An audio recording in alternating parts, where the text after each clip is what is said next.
Le clavecin, comment ça fonctionne? J'ai d'abord mon clavier, des touches. J'ai des cordes tendues. Partie très importante, le sautreau muni d'un bec. Ici, un bec en plume d'oiseau. Et une table d'harmonie.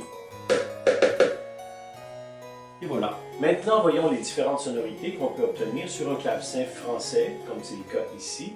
Clavecin à 2 claviers. Si je joue au clavier supérieur, j'obtiens cette sonorité un peu nasillarde. Et si je joue au clavier inférieur, les sautreaux sont plus loin du chevalet, le son est plus rond. Je remets le chapiteau en place et maintenant je pousse l'accouplement. J'aurai pour une seule note 2 cordes pincées. Je peux les enfoncer plus rapidement et les deux vont se marier. En plus de ces 2 jeux, nous avons une autre possibilité, c'est celle de pousser le jeu de 4 pieds, les cordes étant plus petites, la sonorité va être plus aiguë. Alors, un petit exemple. Voilà, c'est un sol. Et si je joue les 3 jeux, on obtient ceci. Il y a une autre possibilité, c'est celle d'utiliser le jeu de luth, des petits morceaux de cuir ou de feutre que je peux amener sur les cordes et la résonance sera étouffée.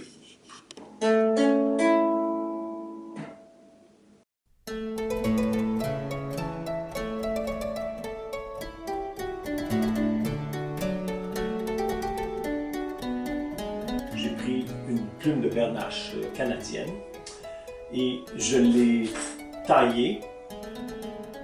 J'ai enlevé ce qui était superflu. Ensuite, j'ai fait une petite fente de chaque côté du corps de la plume pour ne garder que la partie supérieure.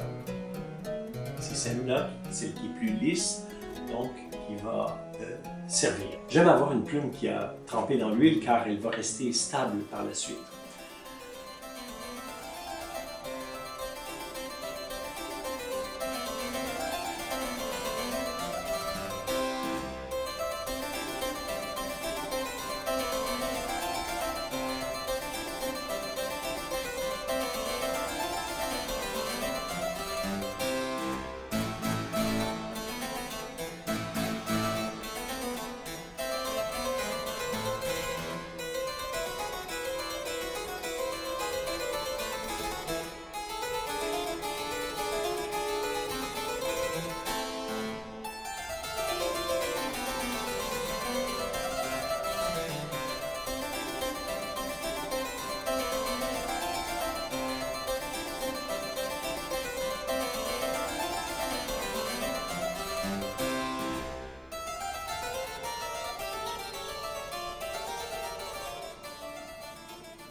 François Couperin précise dans son traité « L'art de toucher le clavecin », on ne doit se servir d'abord que d'une épinette ou d'un seul clavier de clavecin pour la première jeunesse, et que l'une ou l'autre soit emplumée très faiblement.